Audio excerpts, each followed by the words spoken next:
ये ना एक बहुत ही दिलचस्प कल्पना है। सोचिए कि एक कहानी लिखी जा रही है जिसमें विंध्याचल के एकदम घने जंगल है। बिल्कुल। एक राजपूताना राजा है जो दिल्ली सल्तनत से अपने अपने खून का बदला लेने की कसम खा रहा है। मतलब तलवारों की झंकार है और एक बेहद ही आदर्शवादी प्रेम कहानी पनप रही है। हाँ, एकदम विशुद्ध भारतीय दास्तान लगती है सुनने में। है ना?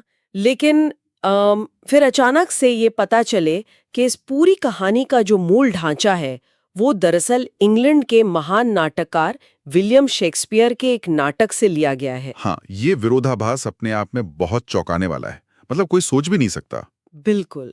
तो आज की हमारी ये जो गहन चर्चा है ये इसी ऐतिहासिक और उलझनों से भरे परिदृश्य पर पूरी तरह से केंद्रित है। सही कहा। आज अब हिंदी साहित्य की एक अत्यंत महत्वपूर्ण रचना के पन्नों को पलट रहे हैं, इंदुमती कहानी। हाँ, और हमारे पास स्रोत सामग्री के रूप में काफी कुछ है। किशोरीलाल गोस्वामी द्वारा लिखित ये मूल कहानी जो जून 1900 में प्रकाशित हुई थी। हम्म, इसके अलावा इसका गहराई से किया गया मूल्यपरक अध्ययन, लेखक के जीवन से जुड़े तथ्य और हिंदी कहानी के विकास से जुड़े कई ऐतिहासिक दस्तावेज भी हमारे पास हैं। बिल्कुल, सामग्री बहुत विस्तृत है। तो हमारा आज का मिशन ये समझना है कि 1900 में लिखी गई ये कहानी आखिर इतनी खास क्यों है। इसे हिंदी की पहली कहानी होने का ताज क्यों पहनाया गया। और वो शेक्सपियर की चोरी वाला जो विवाद है, वो क्या है? हाँ, वो भी। और सबसे अहम बात, कैसे इस एक रचना ने प्राचीन कथाओं की दुनिया और मुंशी प्रेमचंद के कठोर यथार्थवाद के बीच एक मजबूत पुल का काम किया। बहुत ही रोचक सफर है ये। ठीक है, आइए इसे विस्तार से समझते हैं। शुरुआत करते हैं कहानी के मुख्य घटनाक्रम से, जिसे सुनकर मुझे तो लगता है कि ये कोई रहस्यमयी फिल्म है। बिल्कुल। तो देखिए, इस कहानी का पर्दा उठता है विंध्याचल के बेहद घने और रहस्यमय जंगलों में। हम्म। स्रोत बताते हैं कि वहां एक 16 साल की लड़की है, इंदुमती। हम्म। वो जब महज 4-5 साल की थी ना, तब से अपने बूढ़े पिता के साथ इस बीहड़ जंगल में दुनिया से पूरी तरह कट कर रह रही है। मतलब कोई सामाजिक संपर्क नहीं। बिल्कुल नहीं। उस लड़की का बाहरी दुनिया से कोई संपर्क है ही नहीं। उसने आज तक अपने पिता के अलावा किसी दूसरे इंसान की शक्ल तक नहीं देखी है। बाप रे। हाँ, उसकी पूरी चेतना, उसकी दुनिया बस उन पेड़ों, जंगली जानवरों, नदियों और उसके पिता द्वारा सुनाई गई कहानियों तक ही सीमित है। ये तो एक तरह का पूर्ण एकांत हुआ। एक ऐसा दिमाग जो बिल्कुल कोरी स्लेट की तरह है। सही कहा आपने। और फिर एक दिन इस शांत एकांत में अचानक एक भूचाल आता है। चिलचिलाती गर्मी की दोपहर है। पिता अपनी कुटिया में बैठकर शांति से गीता पढ़ रहे हैं। गीता का पाठ कर रहे हैं। हाँ, और इंदुमती नदी किनारे टहल रही है। तभी वो देखती है कि नदी किनारे एक पेड़ की छाया में 20-22 साल का एक बेहद खूबसूरत अजनबी युवक सो रहा है। जो कि हमारी कहानी का नायक है, चंद्रशेखर। बिल्कुल। अब ये सोचना बहुत दिलचस्प है कि उस लड़की के दिमाग में उस वक्त क्या उथल-पुथल मची होगी, जिसने कभी किसी युवा पुरुष को देखा ही नहीं। जाहिर है वो हैरान रह गई होगी। हाँ, कहानी के अनुसार इंदुमती उसे देखकर ये निष्कर्ष निकालती है कि ये कोई इंसान तो हो ही नहीं सकता। क्योंकि इसके लिए इंसान का मतलब सिर्फ उसके पिता हैं, बूढ़े और सफेद दाढ़ी वाले। बिल्कुल। तो वो मान बैठती है कि ये कोई देवता है, क्योंकि उसके पिता ने देवताओं का जो रूप रंग अपनी कहानियों में बताया था ना, ये युवक बिल्कुल वैसा ही दिख रहा था। यहाँ जो सबसे दिलचस्प बात है वो ये है कि ये एक बहुत ही सटीक मनोवैज्ञानिक चित्रण है। वो कैसे? मतलब देखिए, जब किसी व्यक्ति के पास बाहरी दुनिया का कोई संदर्भ या कहें रेफरेंस पॉइंट नहीं होता, तो वो अपनी कल्पनाओं और सुनी सुनाई मिथकीय कथाओं से ही उस खाली जगह को भरता है। हाँ, ये तो बहुत तार्किक बात है। तो इंदुमती का उस युवक को देवता मान लेना उसकी मासूमियत का प्रतीक है। और जब वो युवक चंद्रशेखर नींद से जागता है, तो वो भी उस बीहड़ जंगल में ऐसी परम सुंदरी को देखकर पूरी तरह हैरान रह जाता है। वो उससे जंगल से बाहर निकलने का रास्ता पूछता है और अपना परिचय एक अतिथि के रूप में देता है। अतिथि। और इंदुमती अपनी उस कोरी मासूमियत और भारतीय अतिथि सत्कार की गहरी भावना के चलते उसे अपनी कुटिया में ले जाती है। हाँ, क्योंकि उसे लगता है कि कोई मेहमान आया है। और ठीक इसी बिंदु पर कहानी में एक ऐसा मोड़ आता है जो तर्क के नजरिए से मुझे थोड़ा खटकता है। अच्छा। हाँ, इंदुमती को लगता है कि उसके पिता भी इस अजनबी अतिथि को देखकर खुश होंगे, लेकिन कुटिया पर पहुंचते ही पिता का जो उग्र रूप सामने आता है वो सच में हैरान करने वाला है। बिल्कुल, एकदम अप्रत्याशित। जो बूढ़ा व्यक्ति कुछ क्षण पहले अत्यंत शांति से गीता का पाठ कर रहा था, वो अचानक हिंसक हो उठता है। बहुत ज्यादा। वो उस अजनबी युवक को बिना बात सुने बंदी बना लेता है, उसे सजा के तौर पर एक भारी कुल्हाड़ी थमा देता है और कहता है कि इस सूखे पेड़ को काटो, वरना तुम्हारा सर धड़ से अलग कर दिया जाएगा। ये दृश्य पाठकों को एक झटके में रोमांस से निकालकर एकदम कठोर क्रूरता में धकेल देता है। एकदम से माहौल बदल जाता है। हाँ, वो राजकुमार चंद्रशेखर, जिसने शायद जिंदगी में कभी कुल्हाड़ी नहीं उठाई थी, वो पसीने से तरबतर हो जाता है, उसकी सांसें फूलने लगती हैं। बेचारी की क्या हालत हुई होगी। लेकिन इस कठोरता के समानांतर कहानी में एक बहुत ही सूक्ष्म विद्रोह जन्म लेता है। इंदुमती का हृदय परिवर्तन देखिए। वो पिता के खिलाफ जाती है ना। बिल्कुल, वो लड़की जिसने जीवन भर अपने पिता की परछाई बनकर हर आज्ञा मानी थी, वो पहली बार बगावत का रास्ता चुनती है। वो पिता की नजरों से बचकर उस अजनबी को दी जा रही सजा के दौरान छुपके से मीठे फल और साफ जल पहुंचाती है। ईमानदारी से कहूं तो ये पूरा घटनाक्रम मुझे आज के दौर के किसी सर्वाइवल रियलिटी शो या किसी एस्केप रूम जैसा लगता है। हाँ, सर्वाइवल रियलिटी शो, बिल्कुल सही तुलना है ना? जहाँ एक सख्त पिता अपने होने वाले दामाद की शारीरिक क्षमता, उसके धैर्य और सबसे बढ़कर अपनी बेटी के प्रति उसके समर्पण की एक बहुत ही खतरनाक परीक्षा ले रहा है। एकदम परफेक्ट एनालॉजी दी है आपने। लेकिन यहाँ एक वैचारिक सवाल उठता है मेरे मन में। एक पिता जो एकांत जंगल में सांसारिक मोह माया छोड़कर गीता पढ़ रहा है, वो अचानक इतना आक्रामक क्यों हो गया? ये सवाल तो उठता है। मतलब गीता तो संभाव और शांति का सर्वोच्च ग्रंथ है।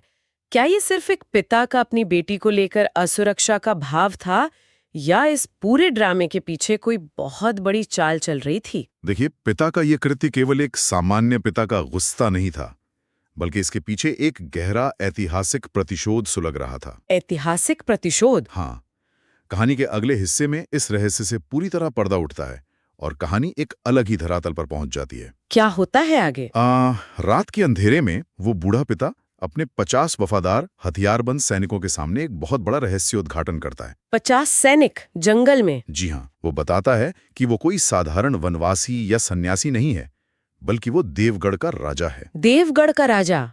तो सवाल ये है कि एक राजा अपना राजपाट छोड़कर 12 साल से जंगल में छुपकर क्यों रह रहा था? और अगर उसके पास 50 हथियारबंद सैनिक थे, तो वे जंगल में कर क्या रहे थे? इसके पीछे का जो इतिहास है ना, वो बहुत रक्तरंजित है। ये 12 साल पहले की घटना है।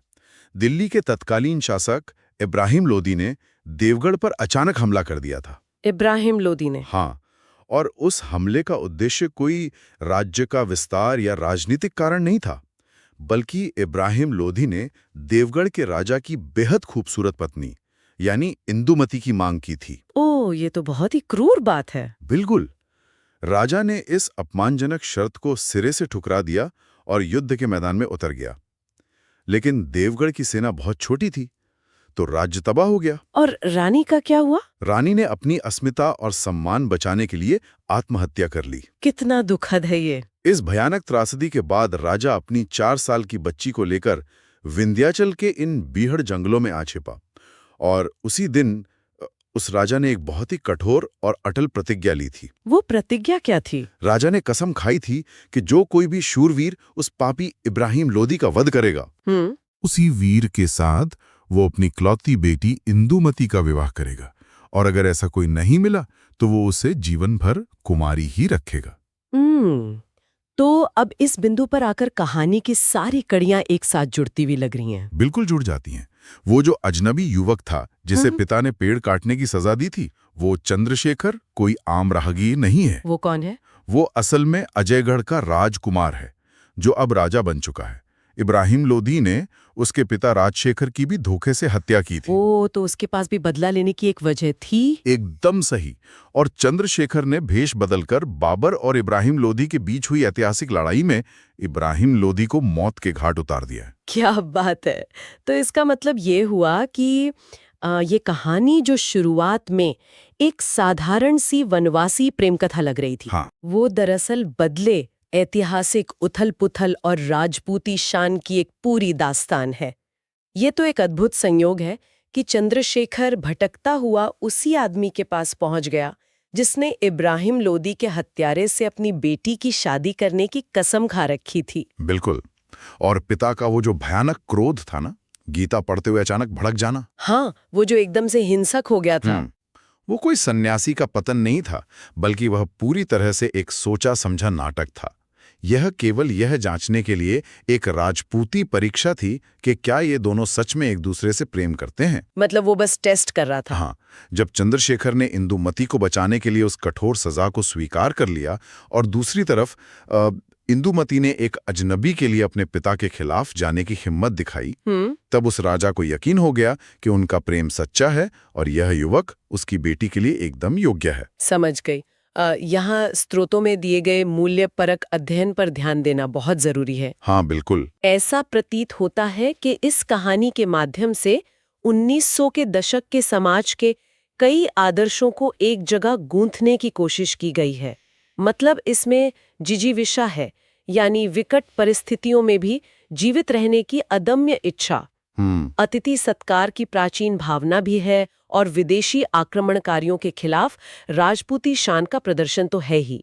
लेकिन इन सब के बीच एक पारिवारिक मूल्य ऐसा है जो मेरा सबसे ज्यादा ध्यान खींचता है। वो कौन सा मूल्य है? वह है चंद्रशेखर द्वारा इंदुमती को दिया गया एक विशेष वचन। हाँ, यहाँ जो सबसे दिलचस्प बात है वो ये है कि वो वचन ये था कि चंद्रशेखर जीवन में कभी दूसरा विवाह नहीं करेगा। बिल्कुल। कहानी के अंत में वो इंदुमती को ये भरोसा दिलाता है कि उसे जीवन में कभी सौत की आग में नहीं जलना पड़ेगा। ये बहुत बड़ी बात है उस समय के हिसाब से, है ना? अगर हम 1900 के दौर और उससे पहले के राजघरानों की परंपराओं को देखें तो बहुविवाह या कई पत्नियां रखना एक बहुत ही आम बात थी। हाँ, राजाओं की तो कई रानियां होती थी। तो ऐसे सामाजिक परिवेश में एक राजा का अपनी पत्नी को सौतन न लाने का वचन देना तत्कालीन समाज में स्त्री सम्मान और एक आदर्श दाम्पत्य जीवन की बहुत बड़ी और प्रगतिशील कल्पना थी।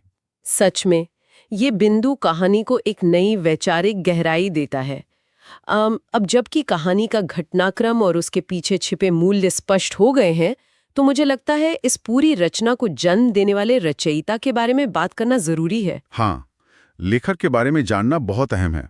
ऐसी जटिल, नाटकीय और ऐतिहासिक पृष्ठभूमि वाली कहानी जिसमें भावनाओं का इतना उतार चढ़ाव है, उसे लिखने वाले लेखक किशोरीलाल गोस्वामी आखिर थे कौन? देखिए, किशोरीलाल गोस्वामी जी का जन्म 1865 में काशी यानी वाराणसी में हुआ था। उनकी पारिवारिक पृष्ठभूमि बहुत समृद्ध और बौद्धिक थी। वे वृंदावन के प्रसिद्ध निम्बार्क संप्रदाय से जुड़े हुए थे। उनके नाना संस्कृत के प्रकांड विद्वान थे और ऐसा माना जाता है कि खुद भारतेंदु हरिश्चंद्र ने उनसे छंद शास्त्र का ज्ञान लिया था। अरे वाह, मतलब साहित्य तो उनके खून में था। बिल्कुल।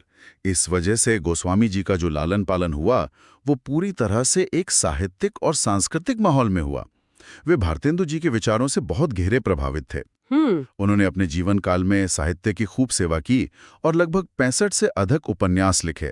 65 उपन्यास, ये तो बहुत बड़ी संख्या है। हाँ, जिनमें तारा, चपला और लवंग लता जैसे नाम अपने समय में काफी लोकप्रिय हुए थे।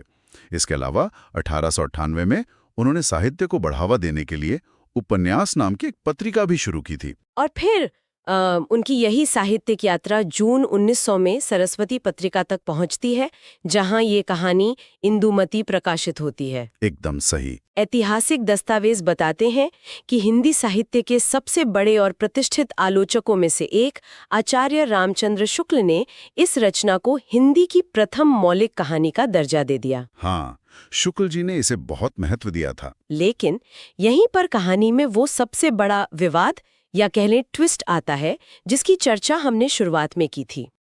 शेक्सपियर वाला विवाद है ना? हाँ। साहित्य जगत में इंदुमती के मौलिकता को लेकर आज भी बहुत गहरी बहस होती है। 1900 में छपी इस कहानी पर अंग्रेजी के महान नाटककार विलियम शेक्सपियर के प्रसिद्ध नाटक द टेम्पेस्ट की बहुत गहरी छाया मानी जाती है। जो भी आलोचक या पाठक द टेम्पेस्ट की मूल कहानी से परिचित है ना, वो तुरंत इसकी संरचनात्मक समानताएं पकड़ लेंगे। मतलब कहानी का ढांचा एकदम सेम है। बिल्कुल। देखिए, द टेम्पेस्ट में एक निर्वासित राजा है प्रॉस्पेरो, बिल्कुल देवगढ़ के राजा की तरह। अच्छा। उसकी एक युवा बेटी है मिरांडा, जो इंदुमती की तरह ही एक द्वीप या कह ले जंगल में बाहरी दुनिया से दूर पड़ी बड़ी है। हाँ, एकदम इंदुमती जैसी स्थिति। और वहां एक राजकुमार फर्डिनेंड का आना होता है जो चंद्रशेखर का ही रूप है, और दोनों के बीच प्रेम पनपता है। ढांचा पूरी तरह से समान है। ये तो एक बहुत ही महत्वपूर्ण वैचारिक प्रश्न खड़ा करता है। कैसा प्रश्न? मेरा मतलब है, अगर कोई कहानी किसी विदेशी नाटक के पूरे ढांचे पर ही टिकी हुई हो, भले ही लेखक ने उसमें भारतीय रंग भर दिया हो, विंध्याचल का जंगल लगा दिया हो, इब्राहिम लोधी का ऐतिहासिक संदर्भ डाल दिया हो और राजपूती शान के मूल्य पेरो दिए हों। हाँ, बदलाव तो किए गए हैं। तो क्या साहित्य के इतने समृद्ध इतिहास में उसे पहली मौलिक रचना यानी फर्स्ट ओरिजिनल स्टोरी का दर्जा देना उचित है? क्या मौलिकता का अर्थ केवल भाषा बदल देना होता है? ये एक बहुत ही तीखा और प्रासंगिक सवाल है, और असल में इसी वजह से कई आधुनिक साहित्यकार और विद्वान इसे पूरी तरह से मौलिक मानने से साफ इनकार करते हैं। उनका क्या तर्क है? उनका तर्क है कि ये एक बेहतरीन रूपांतरण या अडेप्टेशन हो सकता है, लेकिन मौलिक नहीं। यही कारण है कि हिंदी की पहली कहानी का जो सिंहासन है ना, वो किसी एक रचना के पास नहीं है, बल्कि वो आज भी विवादित है। तो और कौन-कौन से दावेदार हैं इस लिस्ट में? शैली के स्तर पर वो आधुनिक कहानी कम और एक भाषाई प्रयोग ज्यादा लगती है। अच्छा, और कोई? इसके बाद कई लोग 1901 में माधवराव सप्रे द्वारा लिखी गई एक टोकरी भर मिट्टी को पहली मौलिक कहानी मानते हैं, क्योंकि उसकी आत्मा पूरी तरह से भारतीय यथार्थ, जमीन और जमींदारी शोषण से जुड़ी थी। ये तो बहुत जमीनी कहानी लग रही है। हाँ, और फिर आगे चलकर 1915 में चंद्रधर शर्मा गुलेरी जी की महान रचना उसने कहा था प्रकाशित होती है, जिसे कलात्मकता, शिल्प और कहानीपन की दृष्टि से बिना किसी विवाद के हिंदी की पहली क्लासिक और पूर्ण कहानी माना जाता है। तो फिर यहाँ एक स्वाभाविक सा प्रश्न उठता है कि अगर इंदुमती का ढांचा शेक्सपियर से लिया गया है और इसके बाद इतनी महान कहानियां लिखी गईं, तो आज के समय में इंदुमती का ऐतिहासिक महत्व क्या रह जाता है? आचार्य रामचंद्र शुक्ल जैसे कद्दावर आलोचक ने इसे इतना महत्व आखिर क्यों दिया? अगर हम इसे व्यापक संदर्भ में देखें तो इंदुमती का असली महत्व उसकी 100% मौलिकता में नहीं है, बल्कि साहित्य के इतिहास में उसके स्थान और उसके द्वारा किए गए प्रयोग में है। वो कैसे? देखिए, 19वीं सदी के अंत तक भारत में प्राचीन कथाओं की एक बहुत ही लंबी और समृद्ध परंपरा थी।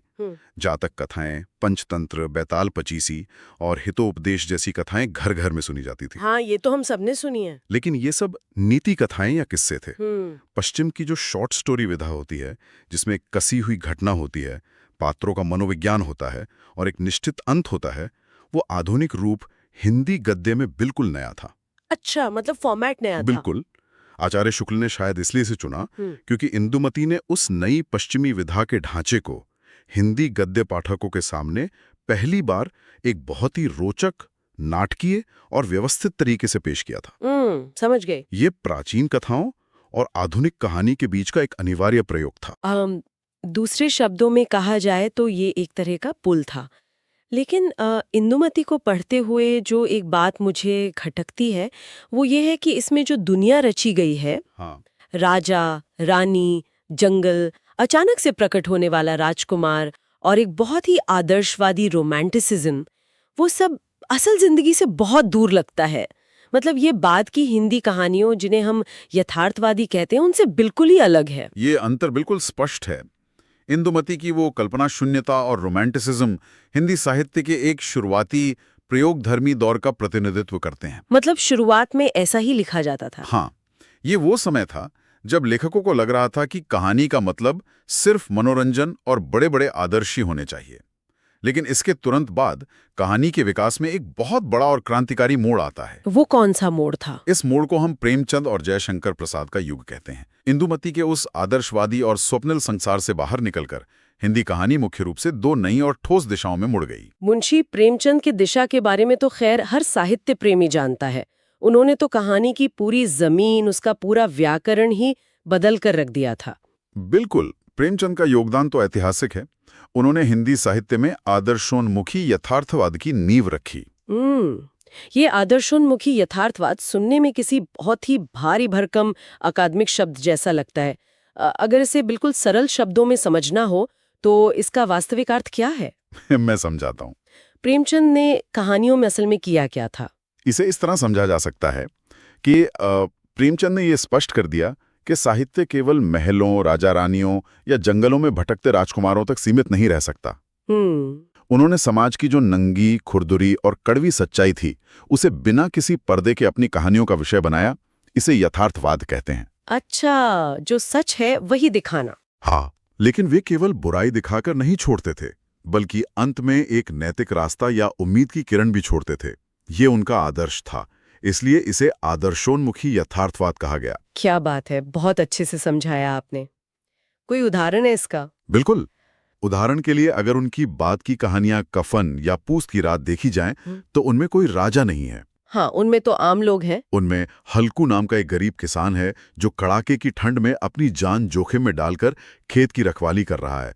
या घीसू और माधव जैसे पात्र हैं जो गरीबी से इतने टूट चुके हैं कि कफन के पैसों से शराब पी रहे हैं। ये तो बहुत ही दर्दनाक यथार्थ है। प्रेमचंद ने कहानी को आसमान की कल्पनाओं से खींचकर भारत के गांवों की धूल भरी, पसीने और आंसू से सनी जमीन पर ला खड़ा किया। और इस विकास यात्रा में दूसरी दिशा जयशंकर प्रसाद जी की थी। उनका साहित्य सृजन प्रेमचंद से किस तरह भिन्न था? जयशंकर प्रसाद जी ने कहानी कहने का एक बिल्कुल ही अलग मनोवैज्ञानिक रास्ता चुना था।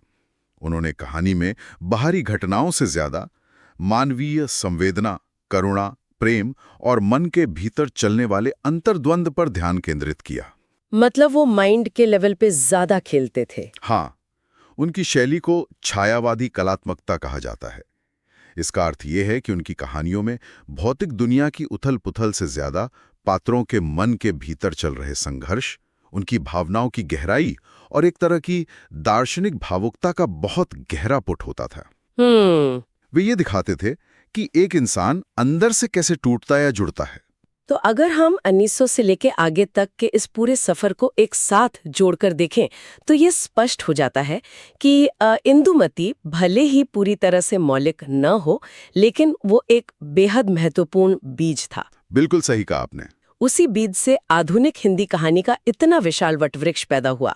इंदुमती कल्पना और आदर्शवाद का वो शुरुआती दौर था जिसने आम पाठकों को गद्य में कहानी पढ़ने की आदत डाली। पढ़ने की आदत डालना सबसे जरूरी था। और उसी आदत ने आगे चलकर प्रेमचंद के कठोर यथार्थवाद और प्रसाद जी के मनोवैज्ञानिक चित्रण के लिए एक उपजाऊ जमीन तैयार की। अगर वो शुरुआती सीढ़ी न होती तो शायद आगे का सफर इतना मजबूत न होता। ये मूल्यांकन बिल्कुल सटीक है। देखिए, किसी भी विधा की शुरुआत हमेशा पूर्णता के साथ नहीं होती। उसमें कमियां होती हैं, विवाद होते हैं, उधार लिए गए ढांचे होते हैं। हाँ, परफेक्शन तो धीरे धीरे आता है। और इसीलिए साहित्य के इतिहास में इंदुमती का नाम हमेशा पहली पंक्ति में लिया जाता रहेगा, चाहे उसकी मौलिकता को लेकर विद्वानों के बीच कितनी भी लंबी बहस क्यों ना चले। इस पूरी चर्चा से ये बात पूरी तरह साबित हो जाती है कि हिंदी साहित्य का ये सफर अविश्वसनीय रूप से समृद्ध और विविधतापूर्ण रहा है। बिल्कुल। विंध्याचल के रहस्यमय जंगलों में पली बढ़ी एक 16 साल की लड़की और राजकुमार की उस नाटकीय कहानी से लेकर भारतीय गांवों के उस खुरदुरे कड़वे यथार्थ तक, हिंदी कहानी ने समाज के हर रंग, हर दर्द और हर सपने को अपने भीतर समेटा है। बहुत ही खूबसूरत सफर है। लेकिन इस सफर को समझने के बाद यहाँ एक बहुत ही गहरा विचार सामने आता है जिसे अक्सर साहित्य के इतिहास में नजरअंदाज कर दिया जाता है। वो क्या है? देखिए, इंदुमती कहानी में एक ओर जहां विदेशी शासक इब्राहिम लोदी से क्रूर प्रतिशोध लेने की भावना है, वहीं दूसरी ओर अपनी पत्नी के लिए सौत न लाने का, यानी एक महिला के सम्मान की रक्षा करने का दृढ़ वचन भी है। सही बात है। ये सोचने वाली बात है कि वर्ष 1900 के भारत में जब ये देश ब्रिटिश हुकूमत का गुलाम था और आजादी के लिए एक राष्ट्रीय चेतना संघर्ष करना शुरू ही कर रही थी, स्वदेशी आंदोलन का समय। हाँ, तब एक लेखक द्वारा शेक्सपियर के नाटक के ढांचे को उठाकर उसमें भारतीय राष्ट्रवाद, विदेशी आक्रांताओं से प्रतिशोध और महिला सुरक्षा के ये सशक्त मूल्य डालना उस समय के समाज की किन दबी हुई मानसिक और राजनीतिक आकांक्षाओं को दर्शा रहा था। ये तो बहुत ही गहरा नजरिया है सोचने का। ये माना जा सकता है कि तत्कालीन लेखक सीधे तौर पर ब्रिटिश हुकूमत के खिलाफ नहीं लिख सकते थे। एग्जैक्टली। है ना? बिल्कुल। उस समय सेंसरशिप बहुत कड़ी थी। तो शायद उन्होंने इब्राहिम लोदी और राजपूतों के इतिहास का सहारा लिया ताकि समाज में सोए हुए स्वाभिमान को जगाया जा सके। तो क्या ये रचना सिर्फ शेक्सपियर की एक साहित्यिक नकल थी या एक गुलाम देश के लोगों की अपने सांस्कृतिक स्वाभिमान और राजनीतिक पहचान को वापस पाने की एक बेहद चालाकी भरी पुकार? ये सोचने पर मजबूर करता है। और इसी के साथ एक और वैचारिक प्रश्न खड़ा होता है कि इतिहास में प्रथम या पहला होने का बोझ हमेशा बहुत भारी होता है। बिल्कुल भारी होता है। क्या किसी रचना का पहला होना उसके संपूर्ण और दोषरहित होने से ज्यादा मायने रखता है? इतिहास शायद उन लोगों को हमेशा याद रखता है जो पहली बार एक कच्चा और विवादित पुल बनाते हैं, ताकि बाद में आने वाले महारथी उस पुल पर चलकर यथार्थवाद के नए कीर्तिमान स्थापित कर सकें। साहित्य और समाज के इस जटिल रिश्ते पर विचार करना हमेशा एक नई दृष्टि देता है। आज की इस गहरी ऐतिहासिक और साहित्यिक चर्चा में बस इतना ही।